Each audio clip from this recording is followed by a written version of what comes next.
ప్రియ దేవుని బిడ్డలారా, బైబిల్ చదవటం వినటం వల్ల మనలో విశ్వాసం పెరుగుతుంది.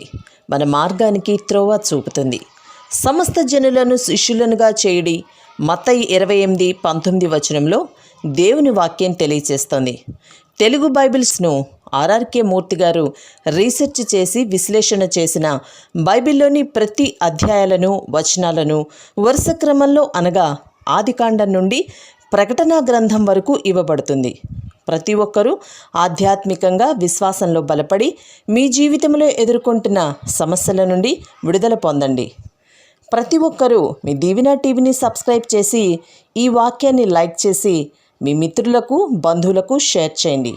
దేవుని సువార్తను ప్రకటింపబడుటలో మీరు పాలిభాగస్తులు కండి. ప్రియ శ్రోతలారా, ఈ రోజున మన వాక్య పాఠం 31వ కీర్తనతో ఆరంభమవుతుంది. ఇది దావీదు కీర్తన. కష్టదశలో విమోచన కోసం, విడుదల కోసం దావీదు ప్రార్థిస్తున్నాడు.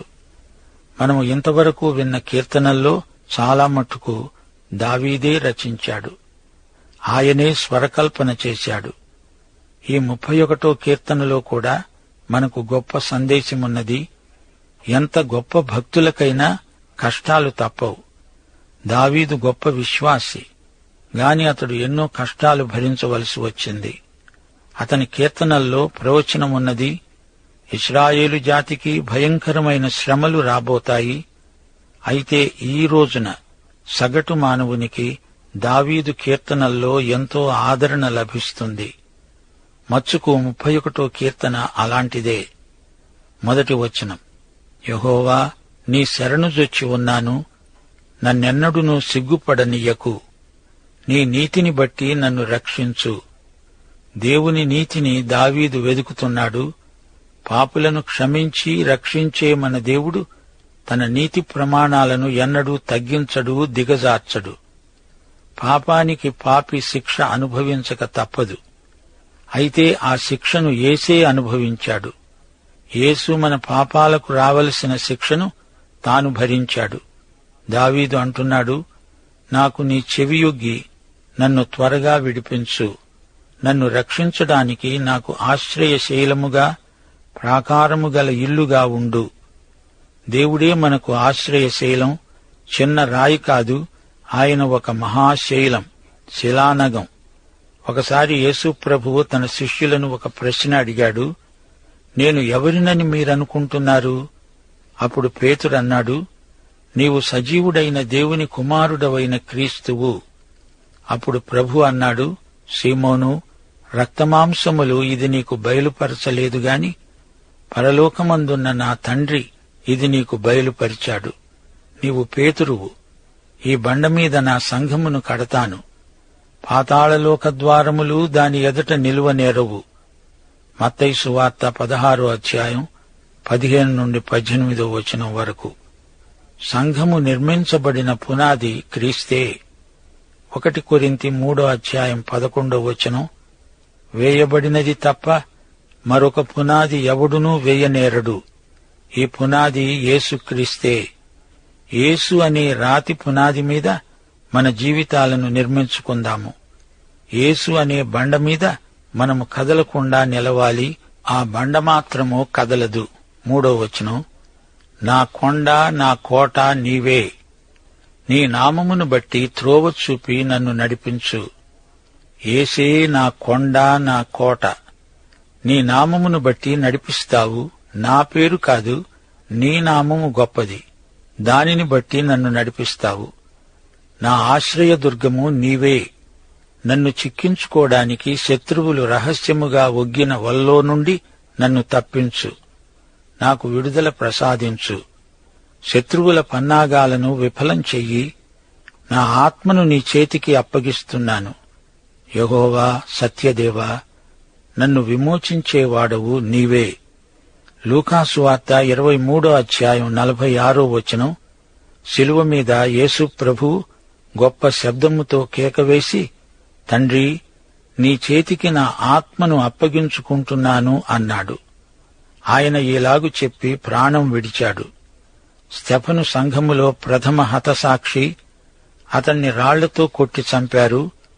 అపుస్తల కార్యములు 7వ అధ్యాయం 50వ వచనం. స్తెఫను ప్రభువును గురించి మొర్రపెడుతూ, యేసు ప్రభువా, నా ఆత్మను చేర్చుకో అని స్తెఫను పలుకుతుండగా వారు అతన్ని రాళ్లతో కొట్టారు. అలాగే సంఘ చరిత్రలో అనేక మంది హతసాక్షులు చనిపోతూ ఇదే మాట అన్నారు. తండ్రి, నా ఆత్మను నీ చేతికి అప్పగిస్తున్నాను అనగా, నీవు విమోచించిన ఆత్మ ఇదిగో తిరిగి నీ చేతులకే అప్పగించబడుతున్నది. అలాగే దావీదు కూడా అదే మాట అంటున్నాడు. నా ఆత్మను నీ చేతికి అప్పగిస్తున్నాను. 7వ వచనం. నీవు నా బాధను దృష్టించి ఉన్నావు, నా ప్రాణబాధలను నీవు కనిపెట్టి ఉన్నావు. నిర్గమకాండం 3వ అధ్యాయం 7-8 వచనాలు. దేవుడు మోషేతో అన్నాడు, నేను ఈజిప్టులో ఉన్న నా ప్రజల బాధలను నిశ్చయముగా చూచాను. తమను కష్టపెట్టే వారిని బట్టి వారు పెట్టిన మొర్రను విన్నాను. వారి దుఃఖములు నాకు తెలిసే ఉన్నవి. తన ప్రజల మూలుగును దేవుడు విన్నాడు. వారిని విమోచించడానికి దిగివచ్చాడు. ఒకసారి గలిలయ సముద్రము మీద యేసు శిష్యులు ప్రయాణం చేస్తున్నారు. వారు దోణిలో ఉన్నారు. అప్పుడు తుపాను వచ్చింది. అర్ధరాత్రి సమయం. అలలు లేస్తున్నాయి. మార్కు సువార్త 6వ అధ్యాయం 48వ వచనం. అప్పుడు వారికి గాలి ఎదురైనందున దోణి నడిపించటంలో వారు మిక్కిలి కష్టపడుతుండగా ఆయన చూచి రాత్రి ఇంచుమించు 4వ జామున సముద్రము మీద నడుస్తూ వారి వద్దకు వచ్చి వారిని దాటిపోవాలని చూచాడు. మన కష్టదశలో ఆయన మనల్ని చూస్తున్నాడు. ఇది మనకెంతో ఆదరణ. ఇప్పుడు 9వ వచనంలో దావీదు ప్రార్థన చేస్తున్నాడు. యెహోవా, నేను ఇరుకునబడి ఉన్నాను, నన్ను కరుణించు. విచారము వలన నా కన్ను క్షీణిస్తున్నది. ప్రియ శ్రోతలారా, కష్టాలు వచ్చినప్పుడు వారికి వీరికి చెప్పుకునే కంటే దావీదులాగా ప్రభువుకే చెప్పుకోవడం ఎంతో మంచిది. 15వ వచనం. నా కాలగతులు నీ వశములో ఉన్నవి, నా శత్రువుల చేతిలో నుండి నన్ను రక్షించు. మా శ్రోతలు ఈ సత్యాన్ని గ్రహించాలి. మన భవిష్యత్తు, మన కాలగతులు ఎవరి చేతిలో ఉన్నాయో ఆయనను నమ్ముకొని నిశ్చింతగా ఉండడం నేర్చుకోవాలి. యేసుక్రీస్తు చేతిలో మన భవిష్యత్తు ఉన్నది. ఆయన గాయపడిన హస్తములలో మన కాలగతులున్నాయి. ఆయన చేతిలోని గాయాలలో నా పాపాలను నేను చూడగలను. అవి ప్రేమమయుడైన మన కాపరి యొక్క చేతులు. తప్పిపోయిన గొర్రెను కనుగొని దానిని తన చేతులతో పట్టుకొని భుజము మీద వేసుకొని పరలోకానికి చేరుస్తాడు. ఆయనకు నేనంటే ఎంతో శ్రద్ధ, ఎంతో ఆసక్తి. అవే చేతులతో ఆయన మళ్లీ వచ్చి నన్ను ఆశీర్వదిస్తాడు. నా కాలగతులు ఆయన చేతిలో ఉన్నాయి గనుక నేను ఆనందిస్తున్నాను. 16వ వచనం. నీ సేవకుని మీద నీ ముఖకాంతి ప్రకాశింపచెయ్యి. నీ కృపచేత నన్ను రక్షించు. దేవుని ముఖకాంతి నీ మీద నా మీద ప్రసరిస్తే మనకు ఎంత సంతోషం. దేవుని ముఖము అంటే యేసుక్రీస్తే. ఆయనే అభిషిక్తుడు, ఆయనే మెస్సీయా. ఆలోచించండి, దేవుడు ఆత్మ. ఆయన ఎలా ఉంటాడో మనము ఊహించలేము. గాని ఆయన ఎలాంటివాడో, ఎలా ఉంటాడో యేసు ప్రభువు మనకు చూపించాడు. యేసును చూచినవాడు దేవుణ్ణి చూచినట్లే. దేవుని ముఖం అంటే దేవుని వ్యక్తిత్వం. ఆ వ్యక్తిత్వమే యేసుక్రీస్తు. ముఖము కలిగిన దేవుడు యేసే. దేవుని తత్వము యొక్క మూర్తిమత్వము యేసే. 19వ వచనం. నీ యందు భయభక్తులు గలవారి నిమిత్తము నీవు దాచి ఉంచిన మేలు ఎంతో గొప్పది. నరుల ఎదుట నిన్ను ఆశ్రయించు వారి నిమిత్తము నీవు సిద్ధపరిచిన మేలు ఎంతో గొప్పది. దేవుని సౌజన్యం, ఆయన మంచితనము ఎంత గొప్పవో ఎవరు అంచనా వేయగలరు? కీర్తన 107, 1-2 వచనాలు. యెహోవా దయాళుడు, ఆయనకు కృతజ్ఞతాస్తుతులు చెల్లించండి. ఆయన కృప నిత్యమూ ఉంటుంది. యెహోవా విమోచించిన వారు ఆ మాట పలుకుదురుగాక. విరోధుల చేతిలో నుండి ఆయన విమోచించిన వారు ఆ మాట పలుకుదురుగాక. ప్రభువు యొక్క మంచితనాన్ని గురించి మనము ఎక్కువగా మాట్లాడాలి. మనుష్యుల మంచితనాన్ని ఊరికే మెచ్చుకొని ప్రయోజనం లేదు. దేవుని మంచితనాన్ని అందరికీ చెప్పండి. దేవుణ్ణి మహిమపరచండి. ప్రియ శ్రోతలు, ఇప్పుడు మనం 32వ కీర్తనలోకి వస్తున్నాము. ఈ కీర్తన ఆణిముత్యం లాంటిది. దైవధ్యానం, ప్రబోధం. ఇశ్రాయేలు భవిష్యత్తును గురించిన ప్రవచనం. ఇశ్రాయేలు కోసం దేవుడు మహోజ్వలమైన భవిష్యత్తును సిద్ధపరిచి ఉంచాడు. ఈ కీర్తనను ధ్యానం చేస్తే మనకెన్నో సత్యాలు బోధపడతాయి. ఈ కీర్తన శీర్షిక హీబ్రూ భాషలో మస్కిల్ అని ఉంది. ఈ మాట ఇశ్రాయేలు జాతిని ఉద్దేశించింది. దానియేలు గ్రంథం 11వ అధ్యాయం 33వ వచనం, జనములో బుద్ధిమంతులు అనేకులకు బోధిస్తారు. ఈ బోధనే మస్కిల్ అంటారు. దానియేలు గ్రంథం 11వ అధ్యాయం 35వ వచనం, నిర్ణయకాలము ఇంకా రాలేదు గనుక అంత్యకాలము వరకు జనులను పరిశీలించడానికి, పవిత్రపరచడానికి బుద్ధిమంతులలో కొందరు కూలుతారు. దానియేలు 12వ అధ్యాయం 3వ వచనం, బుద్ధిమంతులైతే ఆకాశమండలములోని జ్యోతులను పోలిన వారై ప్రకాశిస్తారు. 10వ వచనంలో అనేకులు తమను శుద్ధిపరచుకొని ప్రకాశమానులు, నిర్మలులు అవుతారు. దుష్టులు దుష్టకార్యాలు చేస్తారు గనుక ఏ దుష్టుడు ఈ సంగతులు గ్రహించలేడు గాని బుద్ధిమంతులు గ్రహిస్తారు. ఈ వచనాలలో బుద్ధిమంతులు అని ఉన్న చోటనెల్లా హీబ్రూ భాషలో మస్కిల్ అనే పదం వాడబడింది. కొత్త నిబంధనలో మత్తయి సువార్త 24వ అధ్యాయం 15వ వచనంలో ప్రభువు అన్నాడు, ప్రవక్త అయిన దానియేలు ద్వారా చెప్పబడిన నాశనకరమైన వస్తువు పరిశుద్ధ స్థలమందు నిలిచి ఉండడం మీరు చూడగానే చదివేవాడు గ్రహించునుగాక, అనగా మస్కెల్. ప్రభు అయిన యేసుక్రీస్తు మనకు చేసిన ప్రబోధాలు ఎన్నో ఉన్నాయి. వాటిని చదివేవారు, వినేవారు గ్రహించెదరుగాక, మస్కెల్. ప్రియ శ్రోతలారా, ప్రకటన గ్రంథం 6 నుండి 18వ అధ్యాయం వరకు మహాశ్రమలను గురించి వర్ణించబడింది. 13వ అధ్యాయంలో 2 మృగాలు వస్తాయి. ప్రపంచ నియంత వస్తాడు. ప్రకటన గ్రంథం 13వ అధ్యాయం 18వ వచనంలో బుద్ధిగలవాడు మృగము యొక్క సంఖ్యను లెక్కింపనీయండి, అదొక మనుష్యుని సంఖ్య, ఆ సంఖ్య 666. ఇందులో జ్ఞానము కలదు, మస్కెల్. అలాగే 32వ కీర్తన మస్కెల్ కీర్తన. భవిష్యత్తులో దేవుని ప్రజలకు ఏమి సంభవించబోతోందో తెలిపే కీర్తన. ఇందులో దావీదు ఒప్పుకోలు ఉన్నది. 51వ కీర్తన కూడా అలాంటిదే. 32వ కీర్తనలో దావీదు పాపక్షమాపణ పొందాడు. కాని 51వ కీర్తనలో దావీదు క్షమాపణను కోరుతున్నాడు. 32వ కీర్తన ఒక ప్రబోధం. 1వ వచనం, తన అతిక్రమములకు పాప పరిహారము నొందినవాడు, తన పాపమునకు ప్రాయశ్చిత్తము నొందినవాడు ధన్యుడు. యెహోవా చేత నిర్దోషి అని ఎంచబడినవాడు, ఆత్మలో కపటము లేనివాడు ధన్యుడు. నేను మౌనినై ఉండగా దినమంతా నేను చేసిన నా ఆర్తధ్వని వలన నా ఎముకలు క్షీణించినవి. దివారాత్రులు నీ చేయి నా మీద బరువుగా ఉంది. నా సారము వేసవికాలమున ఎండినట్లు అయిపోయింది. శలా. దావీదు పాపక్షమాపణ పొందినవాడు, అందుచేత అతనికి ఎంతో ఆనందం. 1వ కీర్తనలో కూడా ధన్యత ఉన్నది. ఆ ధన్యత ఆదర్శమానవుడైన యేసుక్రీస్తుకే వర్తిస్తుంది. గాని ఇక్కడ పాపక్షమాపణ పొందిన వ్యక్తి ధన్యుడు.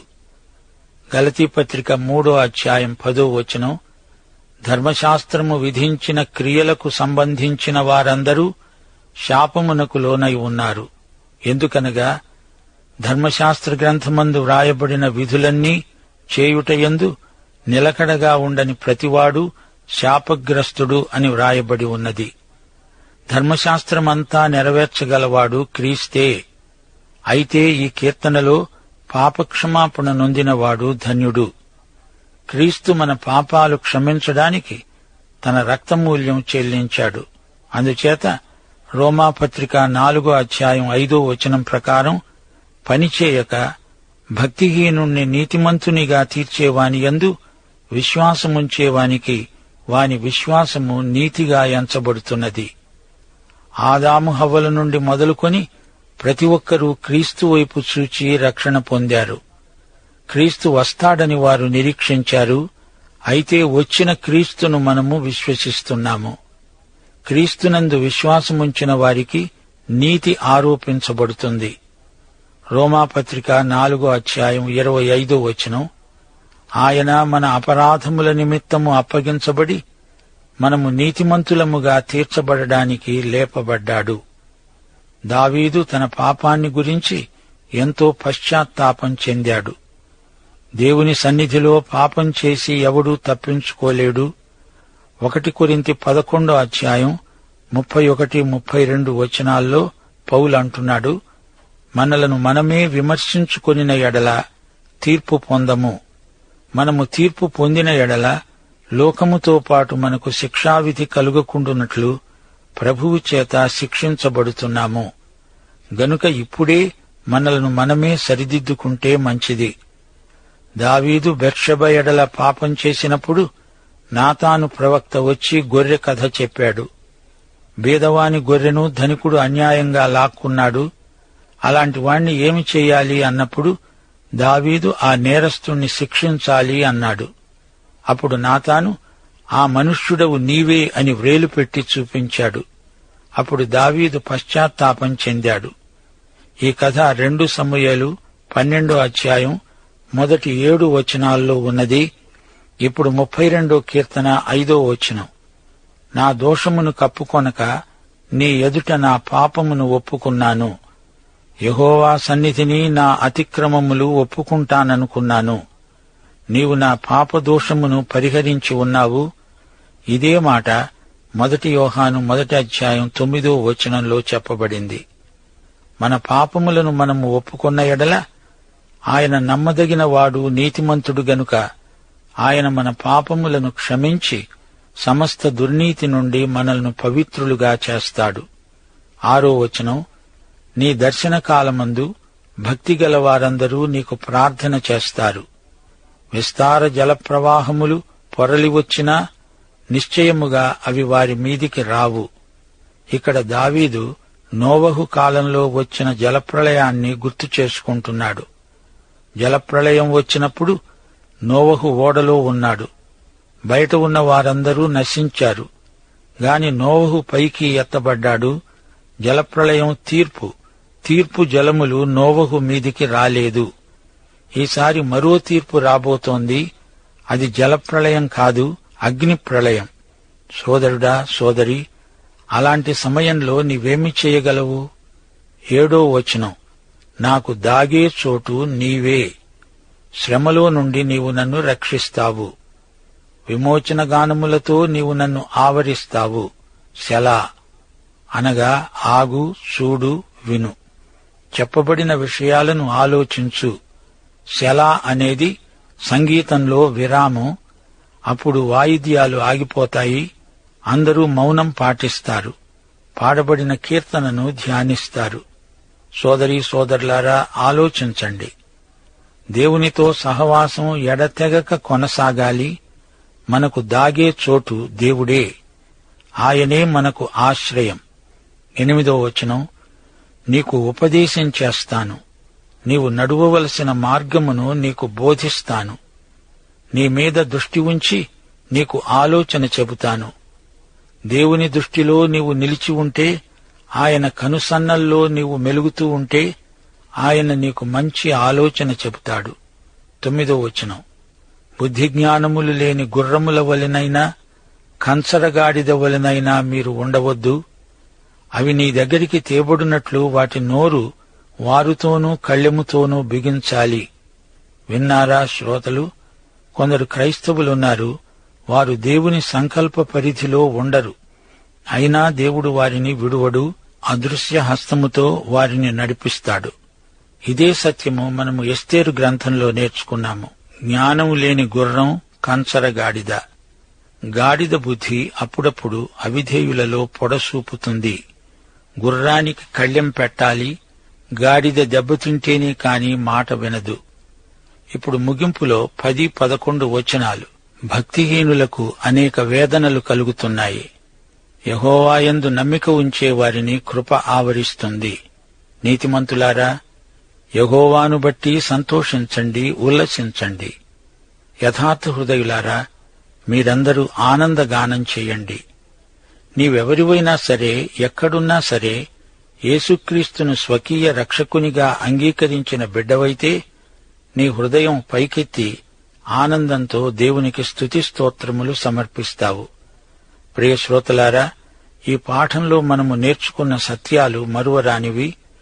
దావీదు శత్రువులు అతణ్ణి బాధ పెట్టారు, అబద్ధాలు ప్రచారం చేశారు. అతడు ఎక్కడికి పోగలడు?